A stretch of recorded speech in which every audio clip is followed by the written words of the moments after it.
السلام عليكم ورحمة الله نحمد الله تعالى ونصلي على رسوله الكريم أما بعد أعوذ بالله من الشيطان الرجيم بسم الله الرحمن الرحيم فاسألوا أهل الذكر إن كنتم لا تعلمون صدق الله العظيم প্রিয় দর্শক ও শ্রোতা মণ্ডলী, দেশ ও প্রবাস থেকে যারা আমাদের সঙ্গে আপনার জিজ্ঞাসা প্রশ্নোত্তরমূলক এই লাইভ প্রোগ্রামের 31তম পর্বে আমাদের সঙ্গে এই মুহূর্তে সংযুক্ত আছেন, সকলকে স্বাগত এবং অভিনন্দন জানাই। প্রতি সপ্তাহের ন্যায় সপ্তাহে আপনাদের পক্ষ থেকে আমাদের নির্ধারিত পোস্টের কমেন্ট বক্সে যে সকল প্রশ্নগুলো জমা পড়েছিল সেখান থেকে বাছাইকৃত কিছু প্রশ্ন নিয়ে আজকে সাজানো হয়েছে আপনার জিজ্ঞাসার এই 31তম পর্ব। আমরা সমকালীন ও জীবন ঘনিষ্ঠ বিভিন্ন প্রশ্নোত্তর আলোচনা করে থাকি এই লাইভ প্রোগ্রামে। আপনারা যারা আজকে ইতিমধ্যে আমাদের প্রোগ্রামের সঙ্গে সংযুক্ত হয়েছেন, আপনারা দ্বীনি ইলম এবং ইসলামের জিজ্ঞাসা এবং ইসলামের জ্ঞান প্রচারের স্বার্থে আমাদের লাইভ প্রোগ্রামটি আপনাদের যার যার আইডি থেকে শেয়ার করতে পারেন। প্রিয় দর্শক, আমরা ভূমিকার দীর্ঘসূত্রিতা না গিয়ে চলে যাচ্ছি আপনাদের প্রশ্নগুলো নিয়ে আলোচনায়। আজকে আমাদের সম্মুখে যে সকল প্রশ্নগুলো আলোচনার জন্য রয়েছে, প্রথম প্রশ্ন রয়েছে মোহাম্মদ আরিফ হোসাইন ধর্মপাশা সুনামগঞ্জ থেকে এক ভাই প্রশ্ন করেছেন, আমাদের মহল্লার মসজিদে মুসল্লি সংকুলন না হওয়ার কারণে মসজিদের দোতলা ফাউন্ডেশনের উদ্যোগ নিয়েছে। এমত অবস্থায় মসজিদ ঘর ভাঙা হয়েছে। নামাজের জন্য অস্থায়ীভাবে মসজিদের পাশে একটা স্কুল ঘরে নামাজের জন্য নির্ধারণ করা হয়েছে, যাতে দুটো রুম রয়েছে। পশ্চিম পাশে একটা রুম, পূর্ব পাশে একটা রুম। পশ্চিম পাশের রুমে মুসল্লি সংকুলন না হওয়ায় যদি পূর্ব পাশের রুমে মুসল্লি দাঁড়ায় এবং দুই রুমের মাঝখানে উঁচু দেয়াল, কোনো জানালা নেই, কোনো ফাঁকা নেই, সাউন্ড বক্স আছে, এমত অবস্থায় পূর্ব পাশের রুমের মুসল্লিদের ইক্তেদা সহি হবে কি? প্রিয় আরিফ হোসেন ভাই, ইক্তেদা সহি হওয়ার জন্য ইমামের পিছনে যে সকল মুসল্লিরা নামাজ আদায় করবেন তাদের ইক্তেদা সহি হওয়ার জন্য ইমামকে দেখা জরুরি নয়। ইমাম দৃষ্টিগোচর হওয়াটা আবশ্যকীয় নয়, বরং যেটা প্রয়োজন সেটা হলো ইমামের নামাজ পড়ানোর যে বিভিন্ন আরাকানগুলো রয়েছে এবং সেই আরাকানগুলোতে যে ইমাম এক রুকুন থেকে আরেক রুকুনে যখন স্থানান্তরিত হন বা এক রুকুন থেকে আরেক রুকুনে যখন তিনি উন্নীত হন, তখন তার তাকবীরের মাধ্যমে এবং বিভিন্ন ওজিফার মাধ্যমে রুকু সেজদা সহ নামাজের রুকুনগুলো আদায় করে থাকেন। মুসল্লিদের জন্য জরুরি হলো ইমামের এই এক অবস্থা থেকে অপর অবস্থার দিকে পরিবর্তিত হওয়ার বিষয়টি মুসল্লিরা সঙ্গে সঙ্গে অবগত হওয়া প্রয়োজন। সেটি যে কোনো উপায়েই হোক, সেটি চোখের দৃষ্টির মাধ্যমেও হতে পারে অথবা কানের শ্রবণের মাধ্যমেও হতে পারে। সুতরাং অপর রুমে যে কোনোভাবে ইমামের আওয়াজ যদি সেখানে পৌঁছানোর ব্যবস্থা করা হয়, যেমন উঁচু আওয়াজে তাকবীরের মাধ্যমে হোক অথবা কোনো সাউন্ড বক্স অথবা কোনো মাইক্রোফোন ব্যবহার করার মাধ্যমে যদি পূর্ব পাশের রুমে আওয়াজ পৌঁছানোর ব্যবস্থা করা হয়, তাহলে ইক্তেদা সহি হতে কোনো সমস্যা নেই। পরবর্তী প্রশ্ন রয়েছে আমাদের মোহাম্মদ সাদরুল আলম নামক আইডি থেকে এক ভাই প্রশ্ন করেছেন, তিনি তোমাদের জন্য তোমাদের থেকে স্ত্রীদেরকে সৃষ্টি করেছেন যাতে তোমরা তার কাছে শান্তি লাভ করতে পারো। এটি কি প্রমাণ করে স্বামীর পাঁজরের হাড় দিয়ে স্ত্রীকে তৈরি করা হয়েছে?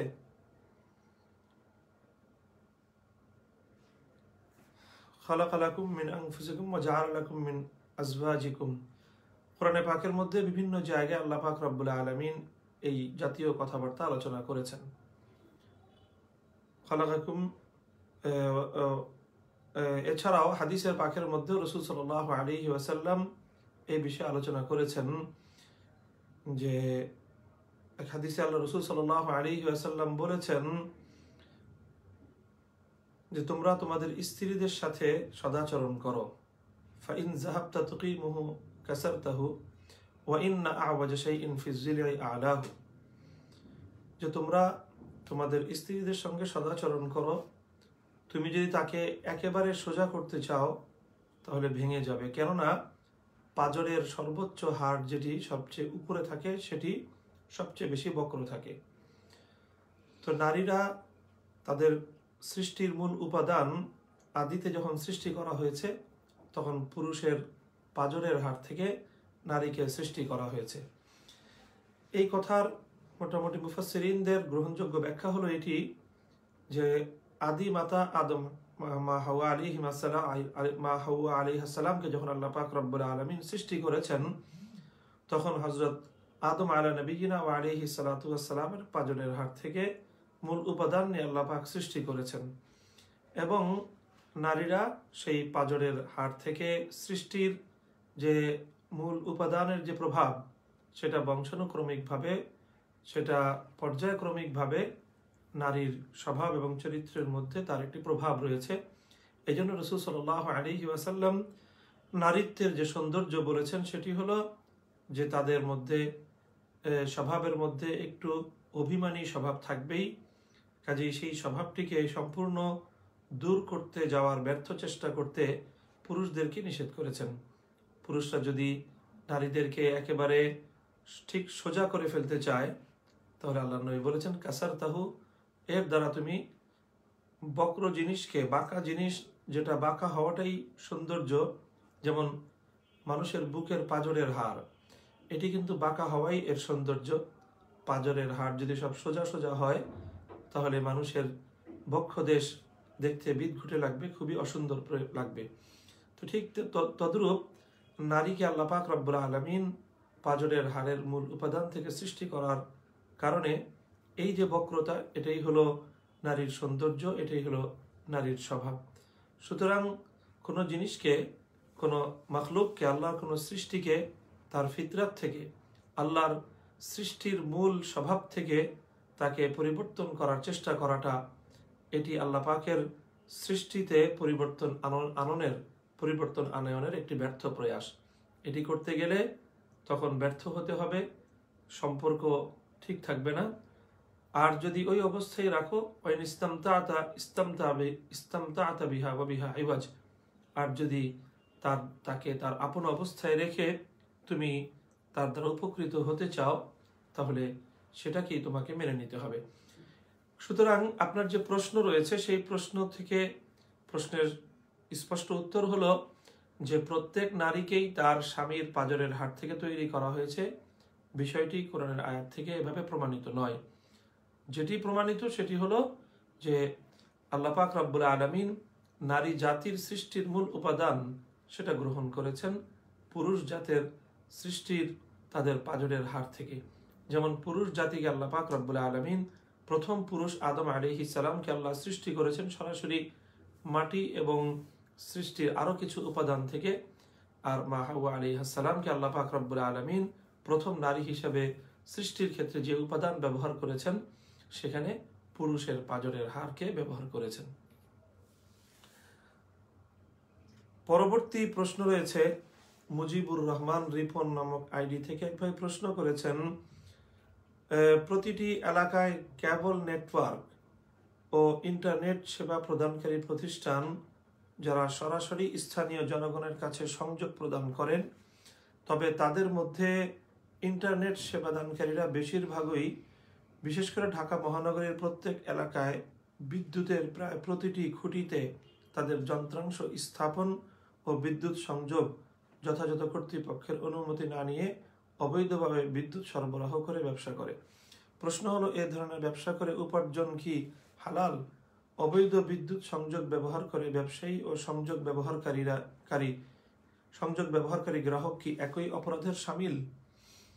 অর্থাৎ এই যে ইন্টারনেট সংযোগ যারা ব্যবহার করে থাকে তারা এই যে সংযোগটি মানুষ তাদের কাছ থেকে ক্রয় করে এই সেবাটি ব্যবহার করে থাকে, গ্রহণ করে থাকে বিনিময় মূল্যের মাধ্যমে, সেখানে প্রশ্ন হলো যে সরকারি বিদ্যুৎ ব্যবহার হয় এখানে সরকারের অনুমতি ছাড়া। এখন এর দায় কি শুধু ইন্টারনেট ব্যবসায়ীর উপরেই পতিত হবে, না যারা এই যে সংযোগ ব্যবহার করছেন তাদের উপরেও এর দায় আপতিত হবে? এটি হলো প্রশ্ন।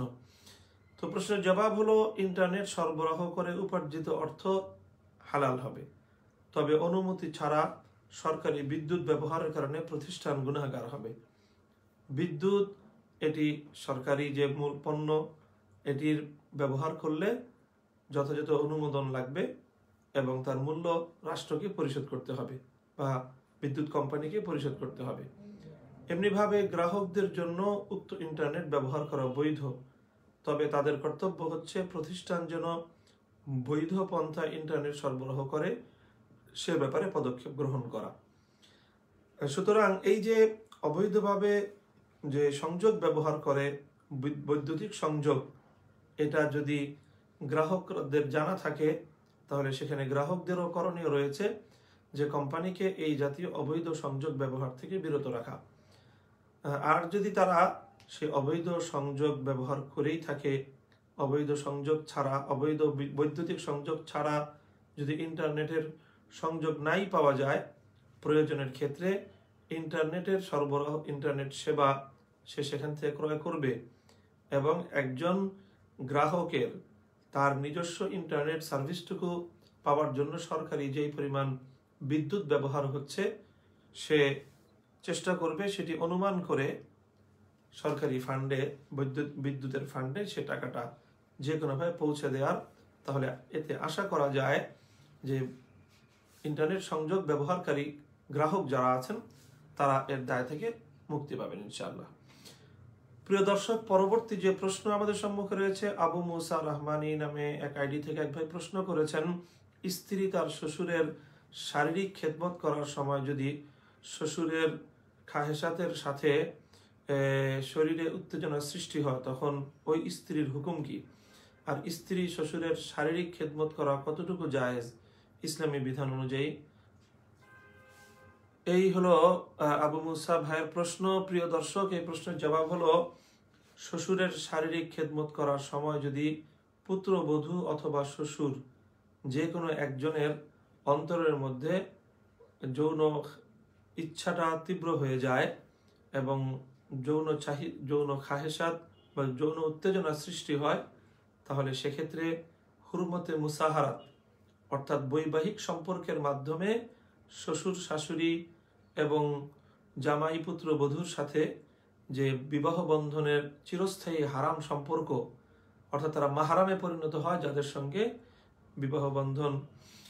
তো এই যে হুরমতে মুসাহারাত অর্থাৎ বৈবাহিক বন্ধনের মাধ্যমে একটি সম্পর্ক তৈরি হয়, যখন কোনো নারী পুরুষ বিবাহ বন্ধনে আবদ্ধ হয় তো তাদের এই বিবাহ বন্ধনের মাধ্যমে এই নারীর জন্য তার স্বামীর পিতামাতা, স্বামীর সন্তানরা তার সাথে চিরস্থায়ী একটা হুরমতের সম্পর্ক তৈরি হয়, অর্থাৎ চিরদিনের জন্য স্বামীর বাবার সাথে, স্বামীর ছেলের সাথে ওই স্ত্রীর বিবাহ বন্ধন হারাম।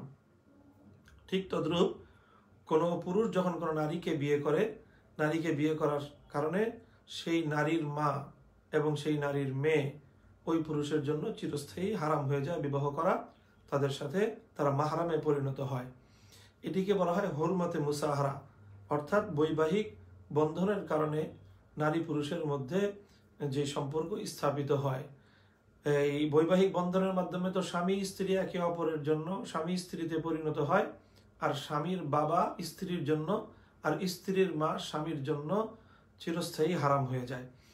এখন এই যে শ্বশুরের গায়ে পুত্রবধূর যে কোনো একজনের যদি যৌন উত্তেজনা চলে আসে, তাহলে সেই শ্বশুর এবং পুত্রবধূর মধ্যে স্বামী স্ত্রী সুলভ যেই সম্পর্ক, সেই ধরনের সম্পর্ক সাব্যস্ত হয়ে যাবে ফিকহে হানাফি মতে। সুতরাং এই স্বামী স্ত্রী সুলভ সম্পর্ক শ্বশুর এবং পুত্রবধূর মধ্যে সাব্যস্ত হয়ে যাওয়ার কারণে শ্বশুরের ছেলে অর্থাৎ এই স্ত্রীর স্বামী তার জন্য চিরদিনের জন্য হারাম হয়ে যাবে, অর্থাৎ এই স্বামীর সঙ্গে আর এই স্ত্রীর বিবাহ বন্ধন অবশিষ্ট থাকবে না। সুতরাং এটি একটি ভয়ঙ্কর বিষয়। এজন্য এই বিষয়ে খুব বেশি সতর্কতা অবলম্বন করা জরুরি। জামাতা শাশুড়ির সাথে এবং পুত্রবধূ শ্বশুরের সাথে তাদের বিশেষ করে যদি এমন কোনো আশঙ্কা থাকে যে শারীরিকভাবে ঘনিষ্ঠ হওয়ার কারণে, কাছাকাছি আসার কারণে, আল্লাহ না করুন কখনো মনের মধ্যে, শরীরের মধ্যে এমন যৌন চাহিদা যদি সৃষ্টি হয়ে যায় এবং যৌন চাহিদা সহ যদি শরীরে স্পর্শ হয়ে যায়, তাহলে যৌন চাহিদায় সহ শরীরে স্পর্শ করার দ্বারা তাদের সঙ্গে চিরস্থায়ী হারাম সম্পর্ক স্থাপন হয়ে যাবে। এজন্য কোনো জামাতা যদি তার শাশুড়ির সাথে যৌন চাহিদা সহ তার শাশুড়ির শরীরকে স্পর্শ করে, অথবা কোনো পুত্রবধূ যদি যৌন চাহিদা সহ তার শ্বশুরের শরীর স্পর্শ হয়, যে কোনো এক পক্ষ থেকেই হোক, শ্বশুরের পক্ষ থেকে হোক অথবা পুত্রবধূর পক্ষ থেকে হোক, শাশুড়ির পক্ষ থেকে হোক অথবা জামাতার পক্ষ থেকে হোক, যৌন চাহিদা সহ শরীর স্পর্শ হলেই তাদের সঙ্গে চিরদিনের জন্য হারাম সম্পর্ক হয়ে যাবে। তখন ওই শ্বশুরের ছেলে অর্থাৎ নিজের স্বামীর সাথে আর সংসার করতে পারবে না, এবং ওই শাশুড়ির মেয়ে অর্থাৎ নিজের স্ত্রীর সঙ্গে এই পুরুষ আর কখনোই সংসার করতে পারবে না এবং তাদের সঙ্গে বিবাহ বন্ধন হারাম হয়ে যাবে। কাজে এটি একটি অত্যন্ত আশঙ্কাজনক ক্ষেত্র। এই ক্ষেত্রে সকল জামাতা এবং শাশুড়ি আর সকল পুত্রবধূ এবং শ্বশুরদের পরিপূর্ণ সতর্কতা অবলম্বন করা জরুরি। আর এই কারণে এই পুত্রবধূর জন্য শ্বশুরের শারীরিক খেদমত করা জায়েজ হবে না যদি এই ধরনের কোনো আশঙ্কা থাকে। প্রিয় দর্শক, পরবর্তী যে প্রশ্ন রয়েছে আমাদের সম্মুখে, মোহাম্মদ জাকারিয়া আল-মানার হাসপাতাল থেকে বলছেন, তিনি দুটি প্রশ্ন করেছেন। প্রথম প্রশ্ন হলো, বর্তমান সময়ে সংবাদ গ্রহণের ক্ষেত্রে আমরা অনেক বিভ্রান্তির শিকার হচ্ছি। সংবাদ গ্রহণের ক্ষেত্রে সত্যতা যাচাইয়ের জন্য কি কি করণীয় যদি একটু আলোচনা করতেন। প্রিয় দর্শক, কোরআনে পাকের মধ্যে আল্লাহ পাক রব্বুল আলামিন সূরাতুল হুজুরাতে একটি আয়াত অবতীর্ণ করেছেন এই বিষয়ে যে সংবাদ গ্রহণ করবার ক্ষেত্রে সংবাদদাতার সত্যতা যাচাই করা জরুরি। আল্লাহর কোরআন বলেছে, ইয়া আইয়ুহাল্লাযীনা আমানু ইন জাআকুম ফাসিকুম বিনাবাইন ফাতাবায়ানু আন তুসিবু কওমান বিজাহালাতিন ফাতুসবিহু আলা মা ফাআলতুম নাদিমিন। যখন কোনো ব্যক্তি তোমাদের কাছে কোনো সংবাদ নিয়ে আসবে, তখন তোমরা সেই সংবাদটি যাচাই করবে যে সংবাদটি গ্রহণযোগ্য কিনা, সত্য কিনা। একজন মানুষ যখন কোনো একটি সংবাদ নিয়ে আসে, তখন তার সেই সংবাদটির মধ্যে তিন ধরনের সম্ভাবনা থাকে। প্রথম সম্ভাবনা থাকে যে সংবাদটি সে মিথ্যা সংবাদ দিয়ে থাকতে পারে, অর্থাৎ একজন মানুষ ইচ্ছাকৃত একটি মিথ্যা সংবাদ দিয়ে থাকতে পারে। দ্বিতীয় সম্ভাবনা হলো সে অনিচ্ছাকৃতভাবে ভুল সংবাদ দিয়ে থাকতে পারে। আর তৃতীয় সম্ভাবনা হলো না, সংবাদটি মিথ্যাও নয়, ভুলও নয়, বরং সংবাদটি সত্য এবং সঠিক। সুতরাং এই তিনটি সম্ভাবনাই সেখানে বিদ্যমান। তিন সম্ভাবনার মধ্যে যদি শুধু তৃতীয় সম্ভাবনাটি বাস্তবায়িত হয়, অর্থাৎ সত্য এবং সঠিক হয়, তবেই কেবলমাত্র সেই সংবাদটি গ্রহণযোগ্য হয়। আর যদি সংবাদটি মিথ্যা হয় অথবা ভুল হয়, উভয় ক্ষেত্রেই কিন্তু সংবাদটি গ্রহণ করা সঠিক হবে না। প্রিয় দর্শক, সুতরাং আমরা থেকে বুঝতে পারছি যে স্বাভাবিক হিসাবেই একটি সংবাদ আসার সাথে সাথে সেখানে তিনটি সম্ভাবনা থাকে। তিনটি সম্ভাবনার মধ্যে দুটি সম্ভাবনাই হলো সংবাদটি ভুল হওয়ার, আর একটি সম্ভাবনা হলো সংবাদটি সত্য এবং সঠিক হওয়ার। সুতরাং যে কোনো সংবাদ শোনার পর সেটিকে গ্রহণ করার ক্ষেত্রে কতটা সতর্কতা অবলম্বন করা উচিত আমরা এ থেকেই উপলব্ধি করতে পারছি। এজন্য ইসলামী শরীয়তের মধ্যে কোনো সংবাদদাতার সংবাদ গ্রহণ করার ক্ষেত্রে তার দুটি বৈশিষ্ট্যকে লক্ষ্য রাখার জন্য খুব গুরুত্ব দেওয়া হয়েছে এবং তাকিদ দেওয়া হয়েছে। এক নম্বর হলো লোকটি নির্ভরযোগ্য হওয়া, অর্থাৎ সে সত্যবাদী হওয়া, এটি প্রথম বিষয়। দ্বিতীয় বিষয় হলো লোকটি এমন হওয়া যে সে অনিচ্ছাকৃত ভুলের শিকারও যেন না হয়। তো ইচ্ছাকৃত মিথ্যাও যেন না বলে এবং অনিচ্ছাকৃত সে কোনো ভুলও যেন না করে। তো একজন ব্যক্তির এই দুটি বৈশিষ্ট্যের উপর নির্ভর করেই তার সংবাদের উপর আস্থা রাখা, এটি হলো ইসলামের নির্দেশনা।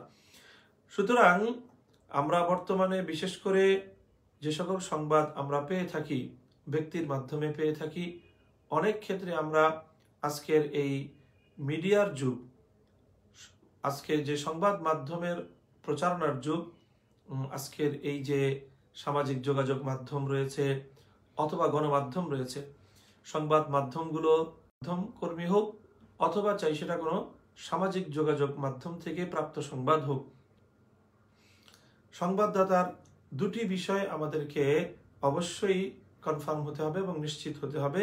একটি হলো সেই ব্যক্তি সত্য কথা বলে, মিথ্যার আশ্রয় নেয় না। দ্বিতীয় হলো সে অনিচ্ছাকৃত ভুল করার সম্ভাবনা নেই। এই বিষয়গুলো যখন আমরা নিশ্চিত হব তখনই সংবাদটি আমরা গ্রহণ করব। বিশেষ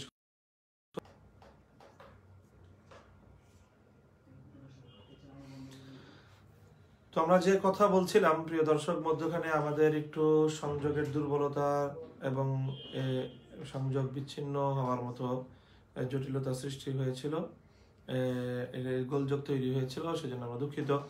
যাই হোক, আমি বলছিলাম, সুতরাং সংবাদ গ্রহণ করার ক্ষেত্রে এই বিষয়গুলোর প্রতি লক্ষ্য রাখা একান্ত জরুরি।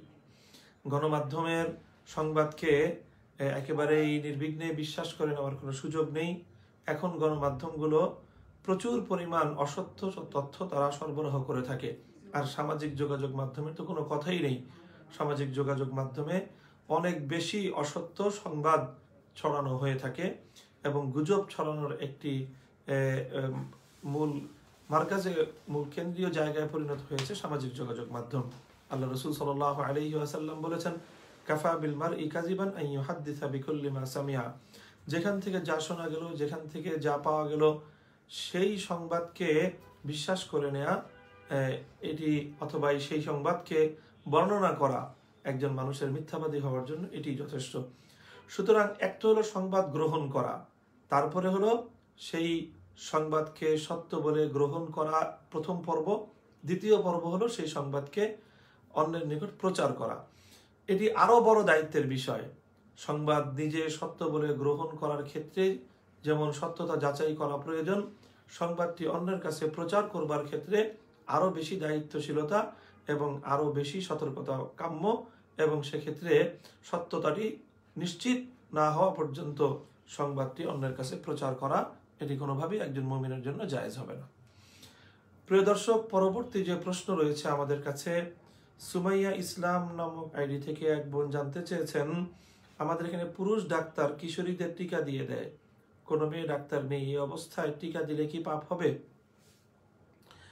এবং যদি টিকা যেটি দেয়া হচ্ছে সেই টিকার অথবা মহিলাদের শারীরিক সুস্থতার জন্য প্রয়োজনীয় হয়, জরুরি হয়, এবং সেখানে যদি কোনো মহিলা ডাক্তারের মাধ্যমে টিকা দেওয়ার ব্যবস্থা না থাকে, তাহলে সেক্ষেত্রে শরীয়তের মূলনীতির আলোকে পুরুষ ডাক্তারের মাধ্যমে টিকা দেওয়া যেতে পারে। তবে এই ক্ষেত্রে লক্ষ্য রাখতে হবে হলো এই যে যতটুকু জায়গা উন্মুক্ত না করলেই নয়, ততটুকুই কেবলমাত্র কাপড় উন্মুক্ত করে সেখানে টিকা দিবে। এর চেয়ে অতিরিক্ত পরপুরুষের সামনে উন্মুক্ত করা এটি বৈধ হবে না। সেকে বাকি সারা শরীর ঢেকে রেখে পর্দা করে বালিকাদেরকে পুরুষের সামনে বা পুরুষ ডাক্তারের কাছ থেকে টিকা গ্রহণ করতে হবে। প্রিয় দর্শক, পরবর্তী যে প্রশ্নটি আমাদের সম্মুখে রয়েছে, শিব্বির আহমদ নামক আইডি থেকে এক ভাই জানতে চেয়েছেন, শরীয়তের অবশ্য পালনীয় অথবা অবশ্য বর্জনীয় কোনো বিষয়ে কেউ যদি হাসি ঠাট্টা করে অথবা বিদ্রুপ করে তাহলে তার ঈমান থাকবে কিনা? প্রিয় দর্শক, শিব্বির আহমদ ভাই, শরীয়তের যে কোনো বিষয় শুধু অবশ্য পালনীয় এবং অবশ্য বর্জনীয় বিষয়ই নয়, বরং শরীয়তের যে কোনো বিষয় অকাট্যভাবে প্রমাণিত, চাই সেটি সুন্নত হোক, সেটি মুস্তাহাবও হতে পারে, কিন্তু সেটি যদি অকাট্যভাবে প্রমাণিত হয় এবং সেই বিষয়টিকে নিয়ে যদি কেউ উপহাস করে, ঠাট্টা বা বিদ্রুপ করে, তাহলে সন্দেহাতীতভাবে ইস্তেহজা বিশরিয়া, এটি হলো অর্থাৎ শরীয়তের যে কোনো বিধান নিয়ে, ইসলামের যে কোনো বিধান নিয়ে, চাই সেটি ফরজ হোক, ওয়াজিব হোক, চাই সেটি সুন্নত হোক, সেটি নিয়ে উপহাস করলে এটি ঈমান নষ্ট হওয়ার একটি কারণ হবে। যেমন মিসওয়াক করা, এটি কিন্তু ফরজও নয়, ওয়াজিবও নয়, এবং মিসওয়াক থেকে মিসওয়াক করা সুন্নত। কিন্তু যদি এটি আল্লাহ রাসূল সাল্লাল্লাহু আলাইহি ওয়াসাল্লামের পক্ষ থেকে সুন্নত হিসাবে দ্ব্যর্থহীন এবং সন্দেহাতীতভাবে এটি প্রমাণিত, সুতরাং কেউ যদি মিসওয়াক নিয়েও উপহাস করে, বিদ্রূপ করে, তাহলে এটি তার ঈমান ধ্বংস হওয়ার কারণ হবে। পরবর্তী প্রশ্ন রয়েছে আমাদের সম্মুখে আলোচনার জন্য। মাহমুদ বিন জাকারিয়া নামক আইডি থেকে এক ভাই জানতে চেয়েছেন, মূর্তি পূজা করা তো শিরক, কিন্তু মূর্তি বানানো কি নিষিদ্ধ হবে? তাহলে সূর্যের পূজা করা যেহেতু শিরক, তার আলোতে চলাফেরা করা নিষিদ্ধ নয় কেন? বিষয়টি পার্থক্য স্পষ্ট বুঝিয়ে দিতে পারলে ভালো হয়। মাহমুদ বিন জাকারিয়া ভাই, আপনি সময়ের অত্যন্ত আলোচিত একটি প্রশ্ন এখানে আলোচনার জন্য উত্থাপন করেছেন, জাযাকাল্লাহু খায়রান। মূর্তি এবং সূর্য ঠিক এমনি ভাবে আরো অনেক মাখলুক রয়েছে, আল্লাহর অনেক সৃষ্টি রয়েছে, যেই সৃষ্টিগুলোকে কিছু মানুষ তারা উপাসনা করে। যেমন কিছু মানুষ রয়েছে যারা সূর্যের উপাসনা করে, যাদেরকে সূর্য পূজারী বলা হয়। কিছু মানুষ রয়েছে যারা আগুনের পূজা করে, যাদেরকে অগ্নি পূজারী বলা হয়। কিছু মানুষ রয়েছে যারা মূর্তিকে পূজা করে, তাদেরকে মূর্তি পূজারী বলা হয়। এছাড়াও পৃথিবীতে আরো বিভিন্ন আল্লাহ পাকের সৃষ্টির উপাসনা অনেক মানুষ করে থাকতে পারে। কেউ চন্দ্রের পূজা করে থাকতে পারে, তাদেরকে চন্দ্র পূজারী বলা হবে।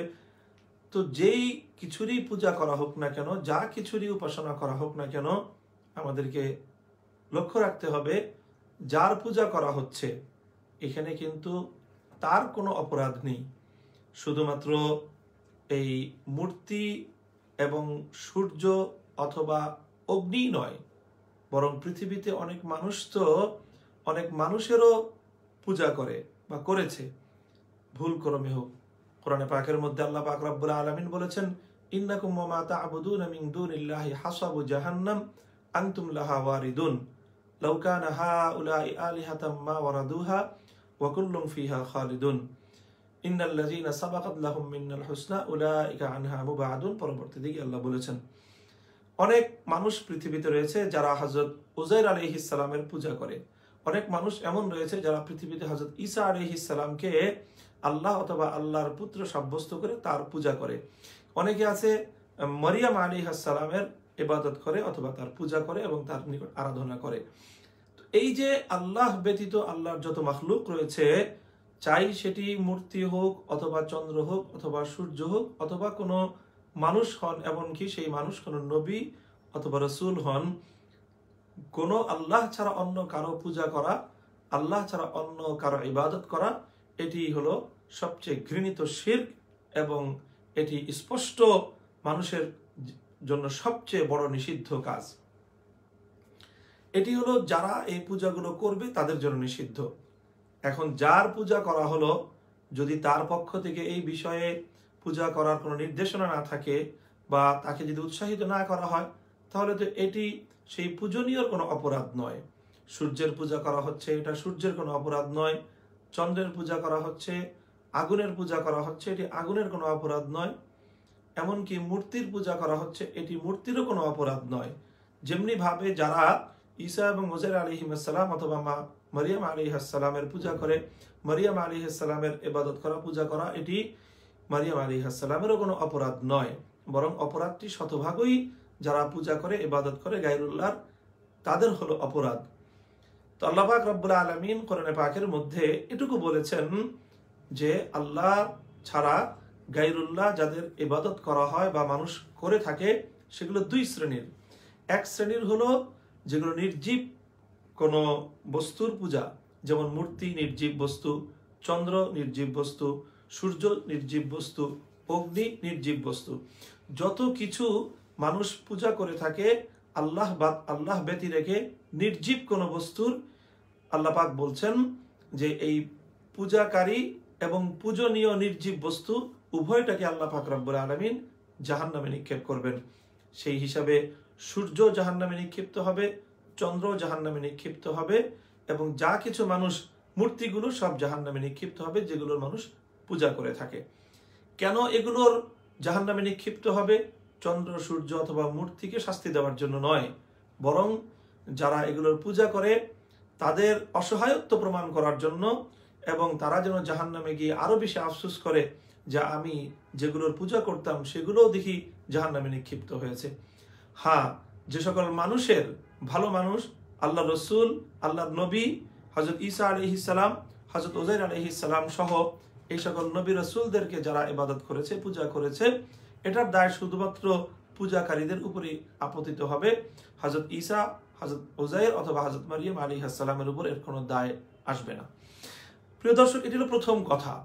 দ্বিতীয় কথা হলো যে চন্দ্র এবং সূর্য অথবা আগুন এগুলোকে আল্লাহ পাক রব্বুল আলামিন কেন সৃষ্টি করেছেন, সেই সৃষ্টির উদ্দেশ্য আল্লাহ পাক কোরআনে পাকের মধ্যে স্পষ্ট বর্ণনা করে দিয়েছেন যে খালাকা লাকুম মা ফিস সামাওয়াতি ওয়া মা ফিল আরদি জামিআম মিনহু। আল্লাহ পাক রব্বুল আলামিন এই আসমান, এই জমিন এবং এর মধ্যবর্তী সবকিছু মানুষের কল্যাণে আল্লাহ সৃষ্টি করেছেন। চন্দ্রকে সৃষ্টি করেছেন মানুষের জন্য আলো দিতে, সূর্যকে সৃষ্টি করেছেন মানুষের জন্য আলো এবং তাপ দিতে, আগুনকে আল্লাহ পাক রব্বুল আলামিন সৃষ্টি করেছেন মানুষের উপকারের জন্য, মানুষ যেন আগুন দিয়ে নিজেদের জীবনের অনেক প্রয়োজনগুলো পূরণ করতে পারে। এগুলোকে আল্লাহ পাক রব্বুল আলামিন পূজা করার জন্য সৃষ্টি করেননি। সুতরাং আল্লাহ পাকের যে সৃষ্টির যে উদ্দেশ্য, সেই বস্তুগুলোকে যখন আল্লাহর সৃষ্টির উদ্দেশ্যে ব্যবহার করা হবে, তো এটি আল্লাহ পাক রব্বুল আলামিনের সৃষ্টিকে ব্যবহার করে আল্লাহর শুকর আদায় করা, এটি হলো বান্দার করণীয় এবং বান্দার জন্য এটি ইবাদত, এবং বান্দার আল্লাহ পাক রব্বুল আলামিনের সৃষ্টি ব্যবহার করে উপকৃত হয়ে আল্লাহর শুকর গুজারি আদায় করা, এটি হলো আল্লাহর পক্ষ থেকে বান্দার প্রতি নির্দেশ। এখন কথা হলো সূর্যের সাথে আর মূর্তির সাথে পার্থক্য কি? প্রিয় দর্শক, সূর্যের সৃষ্টিকর্তা আল্লাহ, চন্দ্রের সৃষ্টিকর্তা আল্লাহ, আগুনের সৃষ্টিকর্তাও আল্লাহ, কিন্তু মূর্তি এটি আল্লাহ পাক রব্বুল আলামিন তৈরি করতে নিষেধ করেছেন দ্ব্যর্থহীন ভাবে। আল্লাহ পাক রব্বুল আলামিন কোরআনে পাকের মধ্যে ইঙ্গিত দিয়েছেন ওয়ার রুজা ফাহজুর, যে আল্লাহ পাক রব্বুল আলামিন মূর্তিকে অপবিত্রতা বলে আখ্যায়িত করেছেন এবং এটাকে পরিত্যাগ করতে বলেছেন। রাসূল সাল্লাল্লাহু আলাইহি ওয়াসাল্লামের মাধ্যমে আল্লাহ পাক রব্বুল আলামিন মানুষকে, উম্মতকে কথা সন্দেহাতীতভাবে জানিয়ে দিয়েছেন যে যারা কোনো প্রাণীর অবয়ব তৈরি করবে, দেহ বিশিষ্ট অবয়ব তৈরি করবে, আল্লাহ পাক রব্বুল আলামিনের পক্ষ থেকে কিয়ামতের দিন জাহান্নামের মধ্যে তাদেরকে সবচেয়ে কঠোর শাস্তি প্রয়োগ করা হবে। সুতরাং চন্দ্র, সূর্য, অগ্নি এগুলো আল্লাহর সৃষ্টি এবং এগুলো মানুষের সেবা করার জন্য আল্লাহ পাক সৃষ্টি করেছেন এবং সেগুলো মানুষকে সার্ভিস দিয়ে যাচ্ছে। আর মূর্তির ব্যাপারে আল্লাহর বিধান হলো যে কোনো প্রাণীর অবয়ব তৈরি করা যাবে না। সুতরাং যারা মূর্তি তৈরি করে তারা সরাসরি আল্লাহর হুকুম লঙ্ঘন করে এবং অনেক বড় একটি পাপ কাজ করে। সুতরাং যারা এই ধরনের যুক্তি উত্থাপন করে যে মূর্তি বানানো যদি অবৈধ হয় তাহলে সূর্যের আলো গ্রহণ করা অবৈধ হবে, এটি সম্পূর্ণ একটি অযৌক্তিক কথা এবং এটি একটি পাগলের প্রলাপ ছাড়া কিছুই হতে পারে না। চন্দ্র, সূর্য এবং অগ্নি এগুলোকে তো আল্লাহ পাক একটা বিশেষ উদ্দেশ্যে সৃষ্টি করেছেন এবং মানুষ যখন সূর্যের আলো গ্রহণ করে, চন্দ্রের আলো গ্রহণ করে, আগুন দিয়ে যখন মানুষ রান্না করে, তখন আল্লাহর সৃষ্টির উদ্দেশ্য পূরণ হয় এবং সেগুলোকে আল্লাহ পাক রব্বুল আলামিন প্রদত্ত সৃষ্টির যে লক্ষ্য, সেই লক্ষ্যে এগুলোকে ব্যবহার করা হয়। আর মূর্তির ব্যাপারে আল্লাহ পাক রব্বুল আলামিনের নির্দেশনা হলো যে যারা মূর্তি সৃষ্টি করবে আল্লাহ পাক তাদের প্রতি ক্রোধান্বিত হয়ে কিয়ামতের দিন আল্লাহ পাক তাদেরকে নির্দেশ প্রদান করবেন, আহইউ মা খালাকতুম, তোমরা যেই অবয়ব তৈরি করেছো, যেই দেহ তৈরি করেছো, সেই দেহের মধ্যে এবার তোমরা প্রাণ দান করো। প্রাণ দান করতে পারবে না মানুষ, তখন আল্লাহ পাক তাদেরকে জাহান্নামের মধ্যে কঠোরতম শাস্তি প্রদান করবেন। সুতরাং এই মূর্তি নির্মাণ করা অবৈধ, এটি আল্লাহর পক্ষ থেকে, আল্লাহ রাসূল সাল্লাল্লাহু আলাইহি ওয়াসাল্লামের পক্ষ থেকে অমোঘ বিধানের কারণে। তার সাথে চন্দ্র, সূর্য এবং অগ্নি এগুলোর দ্বারা উপকৃত হওয়া, এর সাথে মূর্তি তৈরির সাথে কোনো সামঞ্জস্যতা নেই, বরং এটি সম্পূর্ণ অযৌক্তিক এবং একটি অগ্রহণযোগ্য কথা। কাজে আমরা আশা করব যে এই ধরনের অযৌক্তিক এবং এই ধরনের কথা উত্থাপন করে যারা আল্লাহর হুকুমকে প্রশ্নবিদ্ধ করতে চায়, অথবা যারা মূর্তির তৈরি করার সাথে সূর্যের আলো গ্রহণ করাকে যারা তুলনা করে, তারা অত্যন্ত ভয়ঙ্কর একটি অপরাধ করে। সেটি হলো চন্দ্রের আলো গ্রহণ করাকে আল্লাহ পাক হালাল রেখেছেন, সূর্যের আলো গ্রহণ করা, সূর্যের আলোতে চলাফেরাকে আল্লাহ পাক বৈধ রেখেছেন। আগুন দিয়ে সেবা গ্রহণ করে রান্না বান্না করাকে আল্লাহ পাক হালাল রেখেছেন, এটি একটি হালাল কাজ। মূর্তি তৈরি করাকে আল্লাহ এবং তার রসুল দ্ব্যর্থহীনভাবে হারাম করেছেন, এটি হলো একটি হারাম এবং নিষিদ্ধ কাজ। আল্লাহ পাক রব্বুল আলামিন কোরআনে পাকের মধ্যে স্পষ্ট বলেছেন, লিমা তালবিসুনাল হাক্কা বিল বাতিলি ওয়া তাকতুমুনাল হাক্কা ওয়া আনতুম তা'লামুন, খবরদার তোমরা কখনোই হককে বাতিলের সাথে মিশ্রিত করবে না, হালালকে হারামের সাথে মিশ্রিত করবে না। যারা চন্দ্র সূর্যের আলো গ্রহণকে মূর্তি তৈরির সাথে সামঞ্জস্য সাব্যস্ত করে, যারা চন্দ্র সূর্যের আলো গ্রহণকে মূর্তি তৈরির সাথে সামঞ্জস্য তৈরি করবে, তারা হালালের সাথে হারামকে একাকার করে দিচ্ছে। হালালের সাথে হারামকে একাকার করে দেয়া এটি জঘন্যতম অন্যায় এবং অত্যন্ত গর্হিত একটি অপরাধ, এবং এটি ঈমান বিধ্বংসী একটি চিন্তা এবং ঈমান বিধ্বংসী একটি আচরণ। আমরা সকলকে এই বিষয়ে সতর্ক করব। আল্লাহ পাক রব্বুল আলামিন সকল মুসলিম ভাই বোনদেরকে এই ধরনের বিপজ্জনক প্রবণতা থেকে আল্লাহ পাক রক্ষা করুন। প্রিয় দর্শক, পরবর্তী যে প্রশ্ন আমাদের সম্মুখে রয়েছে, আবু মোহাম্মদ নামক আইডি থেকে এক ভাই জানতে চেয়েছেন, কপালে হাত রেখে স্যালুট সিস্টেমে সালাম করা শরীয়ত সমর্থন করে কিনা, দলিল প্রমাণ সহ জানালে কৃতজ্ঞ থাকব। প্রিয় ভাই আবু মোহাম্মদ, জাযাকাল্লাহ, গুরুত্বপূর্ণ একটি প্রশ্ন আপনি আমাদের সম্মুখে রেখেছেন। আমরা জানি যে ইসলামের মধ্যে আল্লাহ পাক রব্বুল আলামিন একজন মুসলিম যখন আরেক মুসলিমের সাথে সাক্ষাৎ করবে, তখন তাদের জন্য অভিবাদনের পদ্ধতি আল্লাহ পাক রব্বুল আলামিন নির্ধারণ করে দিয়েছেন আদি পিতা আদম আলাইহিস সালাতু ওয়াস সালামের সময়। এবং আল্লাহ পাক আদি পিতা হযরত আদম আলাইহিস সালাতু ওয়াস সালামকে জান্নাতের মধ্যেই আল্লাহ পাক রব্বুল আলামিন ফেরেশতাদের নিকট পাঠিয়ে এই তালিম এবং এই শিক্ষা দিয়েছেন এবং বলে দিয়েছেন, এটি তোমার এবং তোমার সন্তানদের পৃথিবীতে একে অপরকে সম্বোধন করার এবং একে অপরকে অভিবাদন জানানোর পদ্ধতি হবে যে তোমরা সালাম দিবে। সুতরাং ইসলামের পদ্ধতি হলো মুখে আসসালামু আলাইকুম বলতে হবে সশব্দে, আওয়াজ করে। যদি সালাম প্রদানকারী সালাম গ্রহণকারীর থেকে এতটা দূরত্বে থাকে যতটা দূরত্বে মুখের আওয়াজ পৌঁছবে না, তো সেখানে হাতের ইশারা সহ মৌখিকভাবে সালাম দিতে পারবে। শুধুমাত্র মুখে উচ্চারণ না করে হাতের ইশারায় সালাম দেওয়া, এটির ইসলামের মধ্যে এর কোনো ভিত্তি নেই। বরং এ বিষয়ে রাসূল সাল্লাল্লাহু আলাইহি ওয়াসাল্লামের দ্ব্যর্থহীন হাদিস রয়েছে। হযরতে আমর ইবনে শুআয়ব আন আবিহি আন জাদ্দিহি আন রাসূলুল্লাহ সাল্লাল্লাহু আলাইহি ওয়াসাল্লাম قال ليس منا من تشبه بغيرنا لا تشبهوا باليهود ولا بالنصارى لا تشبهوا باليهود ولا بالنصارى فإن تسليم اليهود الإشارة بالأصابع وتسليم النصارى الإشارة بالأكف।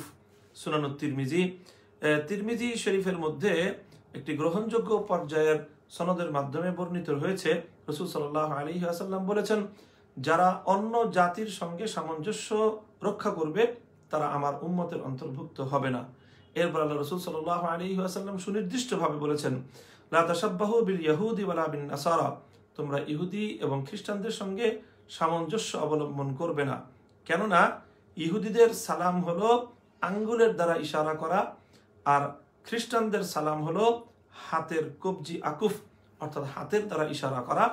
অর্থাৎ তারা শুধুমাত্র হাতের ইশারার মাধ্যমেই সালাম করে থাকে, মুখে উচ্চারণ করে না। তারা হাতের উচ্চারণের সালাম, এটিকে এই হাদিসের মধ্যে ইহুদি এবং খ্রিস্টানদের পদ্ধতি বলে আখ্যায়িত করা হয়েছে এবং মুসলমানদেরকে তাদের সাথে সামঞ্জস্য রক্ষা করার ক্ষেত্রে কঠোরভাবে আল্লাহ রাসূল সাল্লাল্লাহু আলাইহি ওয়াসাল্লাম নিষেধ করে দিয়েছেন।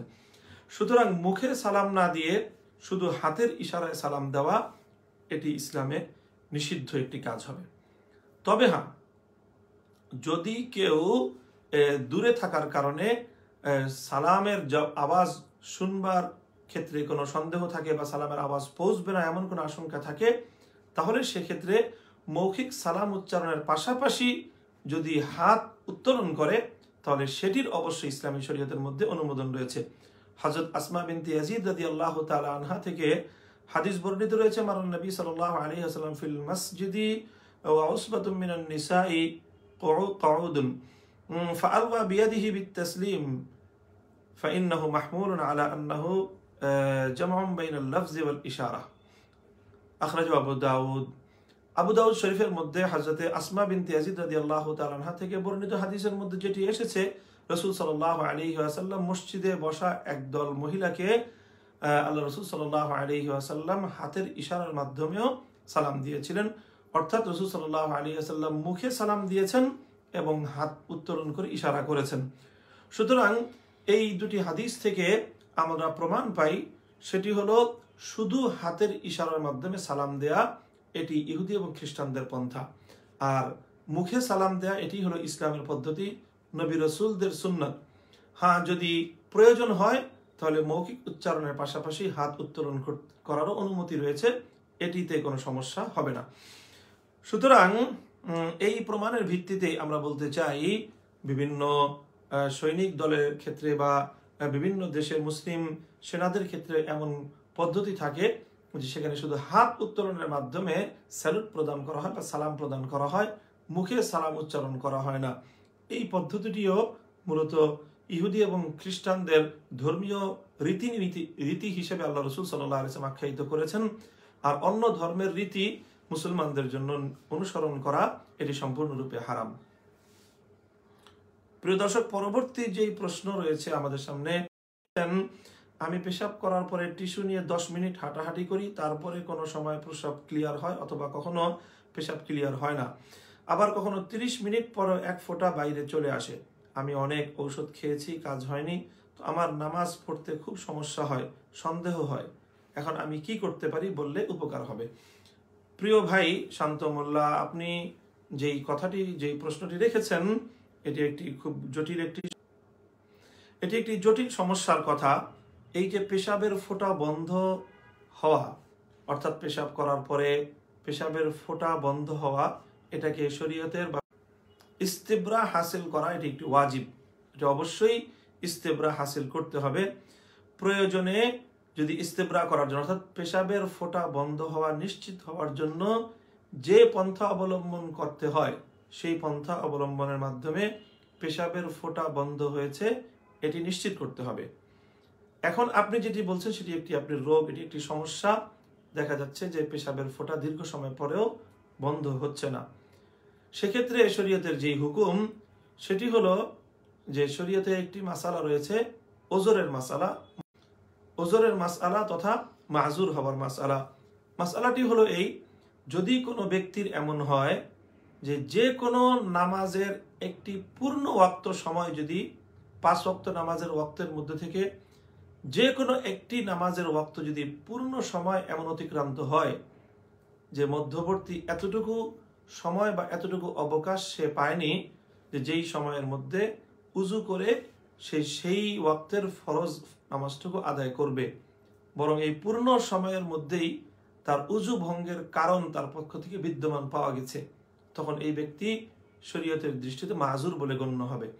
মাযুরের হুকুম হলো যে তার উজু ভঙ্গের কারণ পাওয়া গেলেও তার জন্য করণীয় হলো প্রতি ওয়াক্তের নামাজের ওয়াক্তের জন্য শুধু একবার উজু করবে।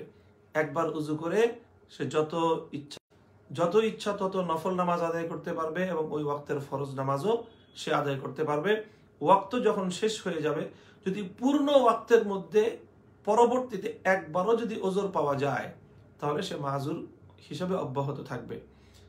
অর্থাৎ বিষয়টি হলো এই যে আপনি যেই ওজরের কথা বলেছেন, যদি এমনটি হয়, ধরে নিন যে মাগরিবের সময়, এটাকে আমরা প্রথমে পরীক্ষামূলক একটা দৃষ্টান্ত হিসেবে নিচ্ছি, মাগরিবের সময়টি সংক্ষিপ্ত সময়, 1 ঘন্টার কিছু সময় এদিক সেদিক থেকে থাকে পূর্ণ সময়। যদি আপনার এমন হয় কোনো একদিন যে মাগরিবের পূর্ণ ওয়াক্তের মধ্যে, মাগরিবের ওয়াক্ত শুরু থেকে শেষ পর্যন্ত এতটুকু অবকাশ আপনি পাননি, যখন পেশাবের ফোঁটা সম্পূর্ণ বন্ধ থাকবে এবং আপনি উজু করে 3 রাকাত মাগরিবের নামাজ আদায় করবেন, পূর্ণ 1 ঘন্টা সময়ের মধ্যে যদি আপনি এতটুকু অবকাশ না পান, তাহলে সেই দিনের মাগরিবের নামাজের সময় থেকে আপনি শরীয়তের দৃষ্টিতে মাযুর বলে গণ্য হবেন। এর পরবর্তী প্রত্যেক ওয়াক্তে যদি শুধুমাত্র পূর্ণ ওয়াক্তের মধ্যে একবারও ওজরটি পাওয়া যায়, অর্থাৎ পূর্ণ এশার ওয়াক্তের মধ্যে যদি একবারও পেশাবের ফোঁটা পড়ে, পূর্ণ ফজরের ওয়াক্তের মধ্যে যদি একবারও পেশাবের ফোঁটা পড়ে তাহলে আপনি মাযুর হিসাবে অব্যাহত থাকবেন। তো মাযুর প্রথম সাব্যস্ত হওয়াটা একটু জটিল বিষয়, অর্থাৎ পূর্ণ ওয়াক্তের মধ্যেই ওজরটি পাওয়া যেতে হয়, এটি হলো মাযুর সাব্যস্ত হওয়ার জন্য। আর মাযুর সাব্যস্ত হয়ে যাওয়ার পরে আর পূর্ণ ওয়াক্তের মধ্যে ওজর পাওয়া যেতে হয় না, বরং পূর্ণ ওয়াক্তের মধ্যে সামান্য সময়েও যদি ওজর পাওয়া যায় তাহলে একজন ব্যক্তি মাযুর সাব্যস্ত থাকে। মাযুর যখন হয়ে যায় একজন ব্যক্তি, তখন তার জন্য হুকুম হলো যে প্রতি নামাজের ওয়াক্তের জন্য শুধু একবার উযু করবে, আর একবার উযুর দ্বারা সেই ওয়াক্তের ফরজ এবং যত ইচ্ছা তত নফল নামাজ আদায় করতে পারবে। ওয়াক্ত যখন শেষ তখন তাকে আবার নতুন উযু করতে হবে, পুরাতন উযুর দ্বারা তার আর কোনো আমল করা, নামাজ পড়া বৈধ হবে না। প্রিয় দর্শক, পরবর্তী যে প্রশ্ন আমাদের সম্মুখে রয়েছে, সোয়াইব হাবিবি নামক আইডি থেকে এক ভাই প্রশ্ন করেছেন, বর্তমানে যে যত্রতত্র ভাস্কর্য নির্মাণ করা হচ্ছে সেগুলোকে পাহারা দেওয়ার বিধান কি? বিভিন্ন ইসলামী দলকেও দেখা যাচ্ছে যারা ভাস্কর্যের বিরোধিতাকারী, অথচ তারাই আবার ভাস্কর্য পাহারা দিচ্ছে। এ ব্যাপারে শরীয়তের বিধান কি জানতে চাই। প্রিয় দর্শক, ভাস্কর্য তথা যে কোনো প্রাণীর দেহবিশিষ্ট অবয়ব এটি নির্মাণ করা শরীয়তের অকাট্য প্রমাণের দ্বারা হারাম, এতে সন্দেহের কোনো অবকাশ নেই।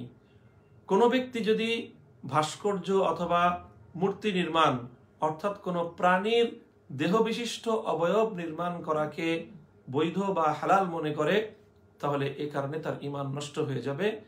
কারণ সে শরীয়তের বিধানকে অস্বীকারী, শরীয়তের স্পষ্ট বিধান দ্বারা, অকাট্য প্রমাণ দ্বারা যে সকল বিষয় সাব্যস্ত হয়, এরকম একটি বিধানকে অস্বীকার করলে একজন মানুষ ইসলামী ফিকহের আলোকে, ফতোয়ার আলোকে সে ব্যক্তি কাফের হয়ে যায়। সুতরাং মূর্তি, যে কোনো প্রাণীর অবয়ব বিশিষ্ট, দেহ বিশিষ্ট অবয়ব তৈরি করা এটি অকাট্যভাবে হারাম। সুতরাং এই হারামকে কেউ হালাল মনে করলে তার ঈমান থাকবে না, সে বেঈমান হয়ে যাবে।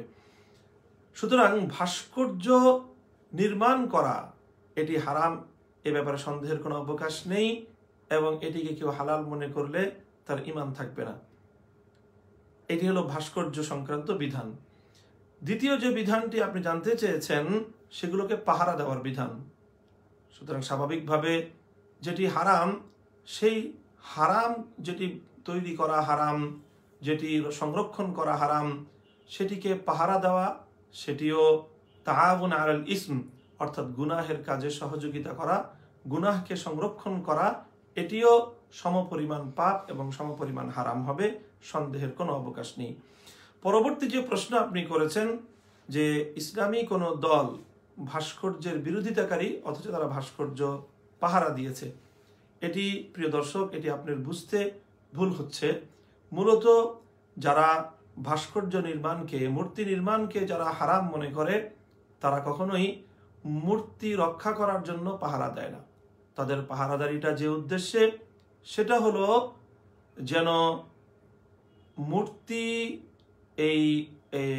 মূর্তিকে, এটি আল্লাহ পাক রব্বুল আলামিন, আরেকটি বিষয় আমাদের স্পষ্ট হতে হবে এখানে, সেটি হলো মূর্তি নির্মাণ করা তো হারাম, কিন্তু মূর্তি ভাঙ্গা এটা আমাদের সকলের জন্য ফরজ নয়। বিশেষ করে এক তো হলো যে হিন্দু ধর্মাবলম্বীদের বা মূর্তি পূজারীদের, তাদের যেই মন্দিরের মধ্যে অথবা তাদের ঘরের মধ্যে পূজার জন্য তারা যেই মূর্তি তৈরি করে সেটি তো ভাঙার প্রশ্নই আসে না, সেটি তাদের ধর্মীয় বিষয়।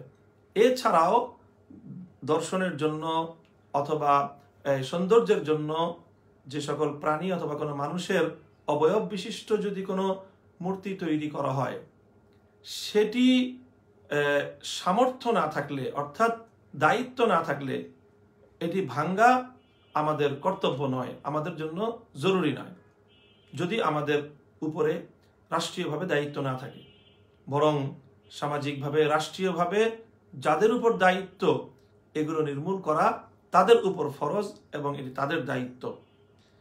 সুতরাং আমাদের এই সামর্থ্য না থাকার কারণে ইসলামী শরীয়তের বিধান, প্রতিটি বিধান হলো লা ইউকাল্লিফুল্লাহু নাফসান ইল্লা উসআহা। আল্লাহ পাক রব্বুল আলামিন কোনো মানুষকে তার সাধ্যের বাইরে কোনো নির্দেশ প্রদান করেন না। সুতরাং যেখানে রাষ্ট্রশক্তি কোনো একটি বিষয়ের পক্ষে থাকে, সেখানে রাষ্ট্রের সাথে, রাষ্ট্রশক্তির সাথে লড়াই করে সেই কোনো হারাম কাজকে নির্মূল করার সামর্থ্য যদি সাধারণ মানুষের যেহেতু নেই, সুতরাং রাষ্ট্রশক্তির সঙ্গে লড়াই করে সেই হারামকে নির্মূল করা এটি সাধারণ মানুষের জন্য ফরজ নয়, আবশ্যকীয় নয়। এটা প্রথম কথা। সুতরাং ভাস্কর্য ভাঙ্গা এটি আমাদের বর্তমান বাংলাদেশের অবস্থার প্রেক্ষিতেই বলি, সাধারণ মানুষের জন্য ভাস্কর্য ভাঙ্গা এটি ফরজ কোনো বিধান নয়, তাদের জন্য জরুরি নয়। ভাস্কর্য ভাঙা বা নির্মূল করা এটি রাষ্ট্রের এবং রাষ্ট্রীয় দায়িত্বশীলদের অপরিহার্য কর্তব্য। যাদের কাছে ক্ষমতা থাকবে, যাদের কাছে দায়িত্ব থাকবে, এটি তাদের অপরিহার্য দায়িত্ব। তারা যদি এই মূর্তি নির্মূল না করে তাহলে তারা কবিরা গুনাহগার হবে, তাদের দায়িত্ব। এটি সাধারণ মানুষের দায়িত্ব অন্তর্ভুক্ত হয় না এটি। কিন্তু যেই আশঙ্কার কারণে এখানে আত্মরক্ষার্থে এই পাহারার ব্যবস্থা করা হচ্ছে সেটি হলো, সুতরাং নিজেরা যেহেতু ভাস্কর্য ভাঙার জন্য নিজেদের দায়িত্ব নেই, এটি আমাদের কর্তব্য না যে আমরা রাষ্ট্রশক্তির মোকাবেলায় গিয়ে, আমরা রাষ্ট্রীয় নির্দেশের মোকাবেলায় গিয়ে মূর্তি ভাঙব, এটি যেহেতু আমাদের দায়িত্ব না। সুতরাং এখন যে আশঙ্কা রয়েছে যে অন্য কেউ ষড়যন্ত্রমূলকভাবে আমাদেরকে বা কোনো ইসলামপন্থীকে রাষ্ট্রশক্তির এই শাস্তির সম্মুখীন করার জন্য অথবা তাদেরকে প্রচলিত আইনে অপরাধী সাব্যস্ত করে তাদেরকে কঠিন কোনো বিপদের সম্মুখীন করার জন্য স্যাবোটাজ হিসাবে অথবা নাটক সাজিয়ে নিজেরাই ভেঙে অপরের ঘাড়ে এটার যে দায় চাপিয়ে দিয়ে সাধারণ মানুষকে অথবা ধর্মপ্রাণ মানুষকে, ইসলামপন্থীদেরকে তাদেরকে ঘায়েল করার একটি অপচেষ্টা হতে পারে, এই সম্ভাবনা রয়েছে। সুতরাং এই সম্ভাবনার কারণেই যে অর্থাৎ অন্য কেউ ভেঙে যেন নিজেদের উপর এর দায় এবং না চাপায়, রাষ্ট্রশক্তির সাথে এবং এই দায়িত্বশীলদের পক্ষে দায়িত্বশীল পক্ষের সাথে সরাসরি সংঘাত যেন তৈরি করে দিয়ে সাধারণ ইসলামপন্থীদেরকে বিপদের সম্মুখীন না করতে পারে, এটি হলো তার জন্য সতর্কতামূলক ব্যবস্থা। আমি মনে করি যারা এই ধরনের ব্যবস্থা গ্রহণ করেছেন তারা অবশ্যই একটি সতর্কতামূলক ব্যবস্থা করেছেন, তারা আগে থেকে সতর্ক থেকেছেন যে যেহেতু এটি আমাদের সাধারণ নাগরিক হিসেবে আমাদের দায়িত্বের অন্তর্ভুক্ত নয় যে আমরা রাষ্ট্র যে অন্যায় করবে, আমরা যেহেতু রাষ্ট্রের সাথে লড়াই করার মতো সামর্থ্য রাখি না, আমাদের সেটি দায়িত্বের অন্তর্ভুক্ত নয়। সুতরাং আমরা রাষ্ট্রশক্তির বিপরীতে গিয়ে তাদের সঙ্গে কোনো যুদ্ধান্ধী পরিস্থিতি তৈরি করব, এটি আল্লাহ পাক রব্বুল আলামিন আমাদেরকে এই দায়িত্ব প্রদান করেননি। সুতরাং যেখানে রাষ্ট্র মূর্তির পাহারা দিবে, যেখানে রাষ্ট্র মূর্তি ভাঙাকে নিষিদ্ধ করে দিবে, সেখানে নিজেরা মূর্তি ভেঙে রাষ্ট্রের রোষানলে পড়ে নিজেদের জীবন হুমকির মুখে ফেলাটা, এটা ইসলামী শরীয়ত কাউকে নিজের জীবনকে এভাবে হুমকির মুখে নিক্ষেপ করার নির্দেশ প্রদান করেনি। সুতরাং নিজের জীবনকে রক্ষা করার জন্য, নিজেদের জীবনকে রক্ষা করার জন্য এই ধরনের আত্মরক্ষামূলক ব্যবস্থা এটি গ্রহণ করাটা, এটি অবশ্যই সতর্কতামূলক পদক্ষেপের অন্তর্ভুক্ত হয়। কাজে এ ব্যাপারে কোনো অভিযোগ করার অবকাশ আছে বলে আমি মনে করি না। প্রিয় দর্শক, পরবর্তী যে প্রশ্ন আমাদের কাছে রয়েছে, সাব্বির আহমদ নামক আইডি থেকে এক ভাই প্রশ্ন করেছেন, গায়েবানা জানাজা কি ইসলামে আছে? এই হলো তার প্রশ্ন। প্রিয় দর্শক, গায়েবানা জানাজার ব্যাপারে ইসলামের মধ্যে যে 4 মাযহাব রয়েছে, সেই 4 মাযহাবে হানাফি মাযহাব এবং মালিকি মাযহাবের মাযহাব অনুযায়ী গায়েবানা জানাজা এটি বৈধ নেই। অবশ্য ইমাম শাফি রহমতুল্লাহ আলাইহির মাযহাবে এই গায়েবানা জানাজার অবকাশ রয়েছে। তবে শাফি মাযহাবে গায়েবানা জানাজার অবকাশ থাকলেও সেখানে শাফি মাযহাবের ইমামগণ বিভিন্ন শর্ত আরোপ করেছেন। তার মধ্যে বিভিন্ন শাফি মাযহাবের স্কলারদের আরোপিত শর্তের মধ্যে একটি শর্ত রয়েছে, যেটি আল্লামা খাত্তাবী রহমতুল্লাহ আলাইহি লিখেছেন, যে শর্ত হলো যে মাইয়েত যদি এমন জায়গায় থাকে যেখানে তার জানাজা পড়বার মতো কেউ নেই, তবেই কেবলমাত্র গায়েবানা জানাজা পড়া বৈধ হবে। আর আল্লামা ইবনে হিব্বান রহমতুল্লাহ আলাইহি আরো একটি শর্ত জুড়েছেন, সেটি হলো গায়েবানা জানাজা এমন জায়গায়, মাইয়েত যদি এমন জায়গায় থাকে যে সেটা জানাজা আদায়কারীর থেকে কেবলার দিকে যদি মাইয়েত থাকে, তাহলেই সেক্ষেত্রে জানাজা গায়েবানা পড়া বৈধ আছে। সুতরাং গায়েবানা জানাজা এটি বিতর্কিত, এটি নিয়ে মত পার্থক্য রয়েছে। হানাফি এবং মালিকি মাযহাব অনুযায়ী গায়েবানা জানাজা পড়া বৈধ নয়। রাসূল সাল্লাল্লাহু আলাইহি ওয়াসাল্লামের জীবদ্দশায় আল্লাহ রসুলের জানাজা সাহাবীরা কামনা করতেন এবং আল্লাহ রসুল সাল্লাল্লাহু আলাইহি ওয়াসাল্লামও এটি হাদিসের মধ্যে বলেছেন যে আমার দোয়া, আমার জানাজা মুসলিম মাইয়েত ব্যক্তির কবরের জন্য আলো হয় এবং তার জন্য শাফাআতটা অনেক প্রয়োজন হয়। রাসূল সাল্লাল্লাহু আলাইহি ওয়াসাল্লাম গুরুত্ব সহকারে সাহাবায়ে কেরামের জানাজা আদায় করতেন এবং সাহাবায়ে কেরামও এটা কামনা করতেন যে আল্লাহর নবী যেন তাদের জানাজাটা আদায় করে দেন। তো অথচ নবীর জীবনে বিভিন্ন জায়গায় দেখা গেছে অসংখ্য অগণিত সাহাবায়ে কেরাম আল্লাহর নবী থেকে অনেক দূর দেশে ইন্তেকাল করেছেন। বিভিন্ন যুদ্ধে গিয়ে অনেক সাহাবায়ে কেরাম শাহাদাত বরণ করেছেন, আল্লাহর নবী থেকে অনেক দূরে থেকেছেন। সেই সমস্ত শহীদরা অথবা নিহত ব্যক্তিরা কোনো সফরে গিয়ে, বিদেশে গিয়ে যারা ইন্তেকাল করেছেন, অথবা আল্লাহর নবী বাইরে থাকা অবস্থায় যারা মদিনাতে ইন্তেকাল করেছেন, এমন ইন্তেকাল হয়েছে যে আল্লাহ রাসূল সাল্লাল্লাহু আলাইহি ওয়াসাল্লাম মদিনায় থাকা অবস্থায়, যেমন এই মুতার জিহাদ, এই ইয়ারমুকের জিহাদ সম্পর্কে ইতিহাসের মধ্যে পাওয়া যায় যে মুতার জিহাদে হযরত রাসূল সাল্লাল্লাহু আলাইহি ওয়াসাল্লামের মদিনার থেকে অনেক দূরে সাহাবায়ে কেরামকে প্রেরণ করেছিলেন। সেখানে সাহাবায়ে কেরাম একে একে শাহাদাত বরণ করেছেন। রাসূল সাল্লাল্লাহু আলাইহি ওয়াসাল্লামের কাছে সঙ্গে সঙ্গে সংবাদটুকু আসছিল। আল্লাহ রাসূল সাল্লাল্লাহু আলাইহি ওয়াসাল্লাম তাদের মৃত্যু সংবাদ ঘোষণা করছিলেন। নবীর ওয়াইনাহু তাজরিফান, নবীর দু চোখ বেয়ে দরদর করে অশ্রু ঝরছিল। নবীজি হৃদয়ে বেদনা নিয়ে তাদের মৃত্যু সংবাদগুলো ঘোষণা করছিলেন, কিন্তু কোথাও এমন একটি কথা পাওয়া যায় না যে আল্লাহ রাসূল সাল্লাল্লাহু আলাইহি ওয়াসাল্লাম তাদের জানাজা পড়েছেন মদিনায় থেকে। একটি মাত্র ঘটনা নবী জীবনের মধ্যে পাওয়া যায়, সেটি হলো নাজাশী বাদশাহ, ইথিওপিয়ার বাদশাহ আসহামা রাদিয়াল্লাহু আনহু, তিনি যখন ইন্তেকাল করেছেন, আল্লাহ রাসূল সাল্লাল্লাহু আলাইহি ওয়াসাল্লাম মদিনা থেকে তার জানাজা আদায় করেছেন। তো সেই জানাজাটি পড়ার ক্ষেত্রে উলামায়ে কেরাম যেই এর তাৎপর্য ব্যাখ্যা করে থাকেন, সেটি হলো যে আসহামা এমন এক এলাকায় ছিলেন যে সেখানে তার জানাজা পড়ার আর কেউ ছিল না। এই জন্য আল্লাহ পাক রব্বুল আলামিন রাসূল সাল্লাল্লাহু আলাইহি ওয়াসাল্লামের নিকট আল্লাহ এই এই চাহিদা জানতে চেয়েছিলেন যে আপনি আপনার এই দূর থেকে ঈমান গ্রহণকারী আপনার এই উম্মতের জানাজা পড়তে আগ্রহী কিনা। রাসূল সাল্লাল্লাহু আলাইহি ওয়াসাল্লাম তখন তার জানাজা পড়ার প্রতি আল্লাহর প্রতি আগ্রহ প্রকাশ করার প্রেক্ষিতে আল্লাহ পাক রব্বুল আলামিন কুদরতের মাধ্যমে যে কাজটি করেছেন সেটি হলো রাফউল হিজাব, অর্থাৎ নবীর সম্মুখ থেকে সেই নাজাশী বাদশার মরদেহ পর্যন্ত মধ্যখানের যত প্রতিবন্ধকতাগুলো ছিল আল্লাহ পাক রব্বুল আলামিন কুদরতের মাধ্যমে এগুলোকে তুলে দিয়ে সরাসরি নবীর দৃষ্টিকে আল্লাহ পাক আসহামার জানাজা পর্যন্ত প্রলম্বিত করে দিয়েছিলেন এবং নবীজি তার জানাজা দেখে দেখেই আল্লাহ রাসূল সাল্লাল্লাহু আলাইহি ওয়াসাল্লাম জানাজা আদায় করেছেন। এটি হলো ব্যাখ্যা।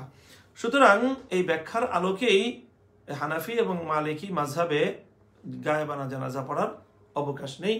তবে যেহেতু ফিকহে শাফিঈতে গায়েবানা জানাজা পড়ার অনুমোদন রয়েছে, সুতরাং একটি মাযহাবে অনুমোদন থাকার কারণে কোনো ব্যক্তি যদি সেই মাযহাবের অনুসারী হয়ে থাকে তাহলে তারা সেইভাবে আমল করতে পারে, এতে অভিযোগ করার কিছু নেই। প্রিয় দর্শক, পরবর্তী যে প্রশ্ন আমাদের সম্মুখে রয়েছে, মুবাশশির আহমদ নামক আইডি থেকে এক ভাই প্রশ্ন করেছেন, বিকাশ অ্যাপসের মাধ্যমে রিচার্জ করে যে ক্যাশব্যাক হয়, যেমন 11 টাকা রিচার্জে 16 টাকা ক্যাশব্যাক হয়, এই টাকা ভোগের হুকুম কি? এই টাকা ভোগ করা বৈধ হবে, যেহেতু এটি কোম্পানির পক্ষ থেকে, এটি বিকাশ কোম্পানির পক্ষ থেকে অথবা বিকাশ কোম্পানির পক্ষ থেকে এটি উপহার হিসেবে, এটি একটি বোনাস হিসেবে তাকে প্রদান করা হচ্ছে, সুতরাং এটি ভোগ করতে সমস্যার কিছু নেই। পরবর্তী যে প্রশ্ন রয়েছে সেটি হলো যে সাম্প্রতিক একজন পুলিশ অফিসার তার বক্তৃতায় মাদ্রাসা শিক্ষা ব্যবস্থা ও আলেমদের নিয়ে কটূক্তি করেছেন এবং হাত ভেঙে দেওয়ার হুমকি দিয়েছেন। প্রজাতন্ত্রের একজন চাকরিজীবী কি এভাবে কথা বলতে পারেন?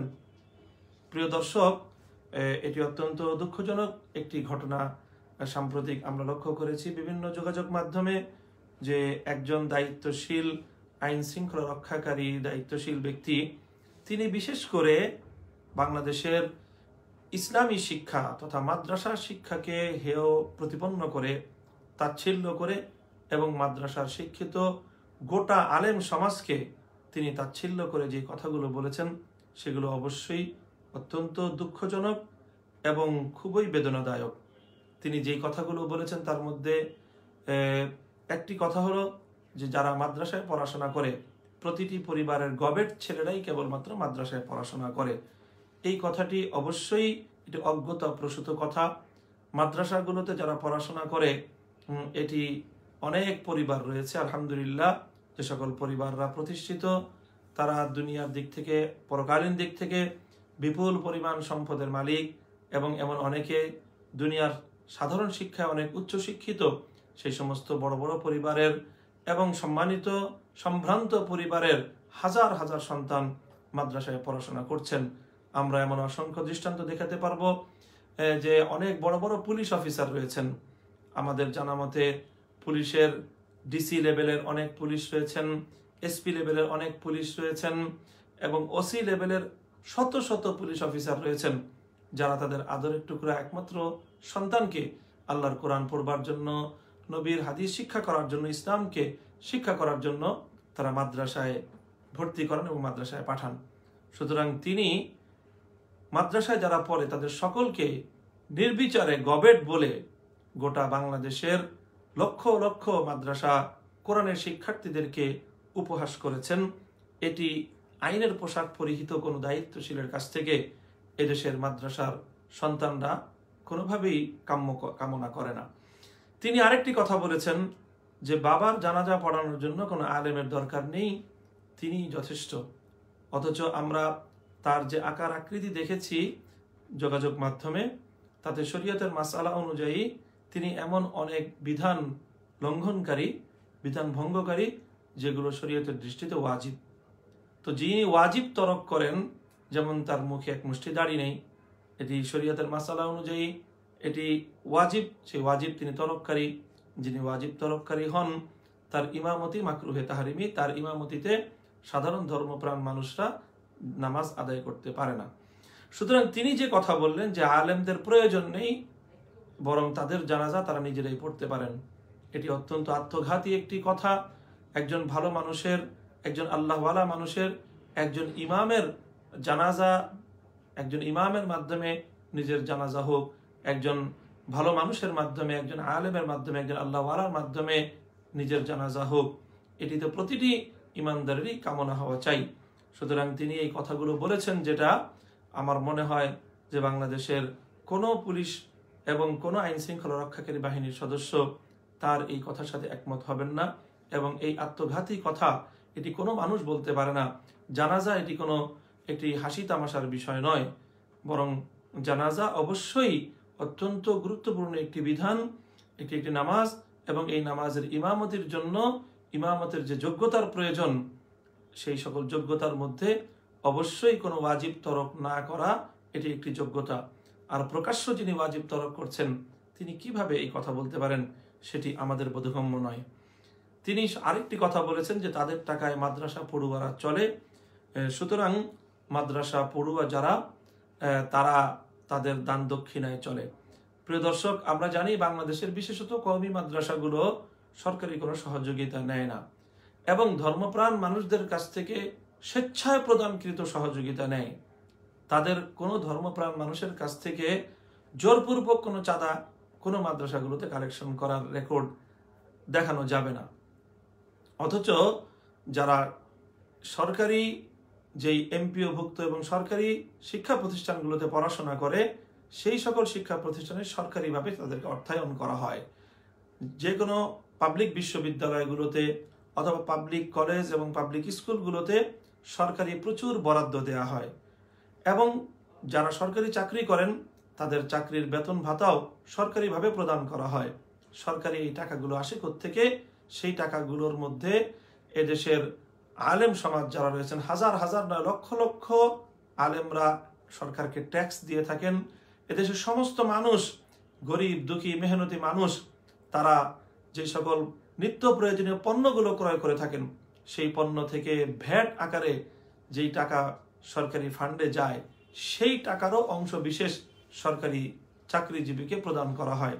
বঙ্গবন্ধু বাংলাদেশের স্বাধীনতা পরবর্তী সময়ে তিনি সরকারি কর্মকর্তাদেরকে লক্ষ্য করে বলেছিলেন যে তোমরা কৃষক, শ্রমিক, মজদুর ওদেরকে অবহেলা করবে না, তাচ্ছিল্য করবে না, কারণ তোমার টাকা দিয়ে সে লালিত হয় না, বরং তাদের টাকা দিয়ে তোমরা লালিত হও। সুতরাং সেই কথা স্মরণ করিয়ে দিয়ে আমরা বলতে চাই, এদেশের আলেম সমাজ কারো কাছ থেকে জোরপূর্বক টাকা গ্রহণ করে না। এদেশের মাদ্রাসাগুলো কারো জোরপূর্বক চাঁদায় চলে না, এবং যারা আলেমদের প্রতি বিদ্বেষ রাখে তাদের কাছ থেকে চাঁদা গ্রহণ করার জন্য মাদ্রাসাগুলো প্রস্তুত নয়। যারা ওলামায়ে কেরামের জানাজা চায় না, আলেমরা তাদের টাকা চায় না। এদেশে অধিকাংশ ধর্মপ্রাণ মুসলমানরাই এমন নয়, বরং শতকরা 99% মুসলমানই এমন থাকবে যারা আলেমদেরকে ভালোবাসে, যারা আলেমদের জানাজা চায়, এবং যারা একথা বিশ্বাস করে না যে মাদ্রাসায় যারা পড়ে তারা সব গবেট হয়। সুতরাং এই যে কথা, এটি অত্যন্ত আপত্তিকর একটি কথা। রাষ্ট্রীয় একজন দায়িত্বশীল, রাষ্ট্রের একটি উল্লেখযোগ্য শ্রেণীর সাথে গোটা রাষ্ট্র সরকার যাদেরকে শ্রদ্ধার চোখে দেখে, যাদেরকে মর্যাদার চোখে দেখে, সেই আলেম সমাজের সাথে এই ধরনের মন্তব্য, এই ধরনের ধৃষ্টতাপূর্ণ কথা, এটি কোনো আইনের পোশাক পরিহিত দায়িত্বশীলের কাছ থেকে শোভনীয় হতে পারে না, কাম্য হতে পারে না। এ বিষয়ে আমরা আশা করব যে আইন শৃঙ্খলা রক্ষাকারী বাহিনী এই ধরনের দায়িত্বশীলদের দায়িত্ব জ্ঞানহীন বক্তব্যের ক্ষেত্রে তারা পরবর্তীতে এ বিষয়ে আরো সতর্ক ব্যবস্থা গ্রহণ করবেন।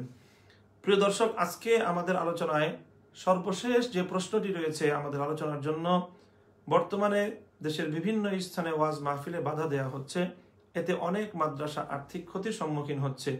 এক্ষেত্রে মাদ্রাসাগুলোর কি করণীয়, কিভাবে তারা এই ক্ষতিপূরণ করতে পারে? প্রিয় দর্শক, এটিও একটি বর্তমান সময়ের অত্যন্ত আলোচিত একটি বিষয়। দেশের বিভিন্ন স্থানে ওয়াজ মাহফিলে প্রশাসনিকভাবেও বিধিনিষেধ হচ্ছে, আরোপ করা হচ্ছে। এগুলো মূলত দুটি কারণে হচ্ছে। এর একটি কারণ তো হলো বিভিন্ন জায়গায় কিছু স্থানীয় কিছু বিরোধের সূত্র ধরে মাদ্রাসা বিভিন্ন মাহফিলগুলোকে বাধাগ্রস্ত করা হচ্ছে। আবার আরেকটি কারণ এটাও হচ্ছে যে আমরা জানি বিশ্বব্যাপী করোনা ভাইরাসের নতুন সংক্রমণ ছড়িয়ে পড়ছে, নতুনভাবে সংক্রমিত হচ্ছে এই ভাইরাস। সেই ভাইরাসের সংক্রমণ রোধে রাষ্ট্রীয়ভাবে সারা পৃথিবীর পাশাপাশি আমাদের বাংলাদেশেও কিছু বিধিনিষেধ রয়েছে। সেই জায়গাটা থেকে অনেক ক্ষেত্রে প্রশাসন মাহফিল করার অনুমতি দিচ্ছে না।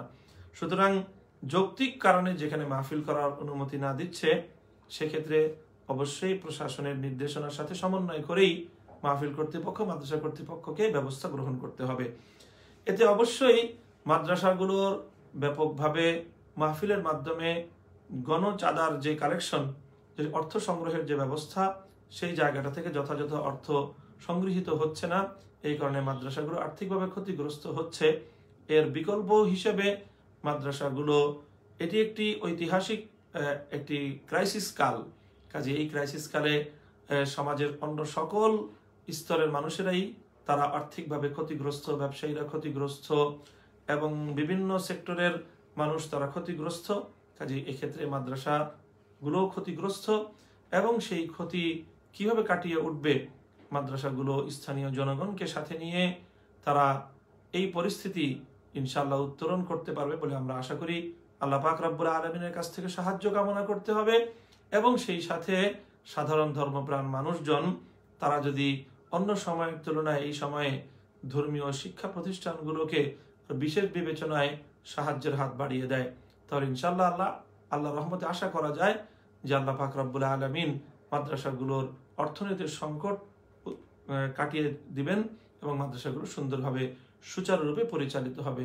আল্লাহ পাক রব্বুল আলামিন দেশের সকল মাদ্রাসাগুলোর অর্থনীতি সহ যাবতীয় সংকট কুদরতের মাধ্যমে গায়েবের পক্ষ থেকে আল্লাহ পাক নিরসন করে দেন। প্রিয় দর্শক, এই ছিল আপনাদের পক্ষ থেকে জমাকৃত প্রশ্নগুলো নিয়ে আয়োজিত আজকের আমাদের আপনার জিজ্ঞাসার 31তম পর্ব। এই আলোচনার মাধ্যমে আজকে আমরা আমাদের লাইভ প্রশ্নোত্তর প্রোগ্রাম আপনার জিজ্ঞাসার ইতি টানছি। আবার দেখা হবে আগামী মঙ্গলবার ইনশাআল্লাহুল আজিজ। ততদিন পর্যন্ত আল্লাহ পাক আমাদের সকলকে ভালো রাখুন, আমাদের সকলের সর্বাঙ্গীন কল্যাণ এবং মঙ্গল আল্লাহ পাক দান করুন। ওয়া আখিরু দাওয়ানা আলহামদুলিল্লাহি রাব্বিল আলামিন। আসসালামু আলাইকুম ওয়া রাহমাতুল্লাহ।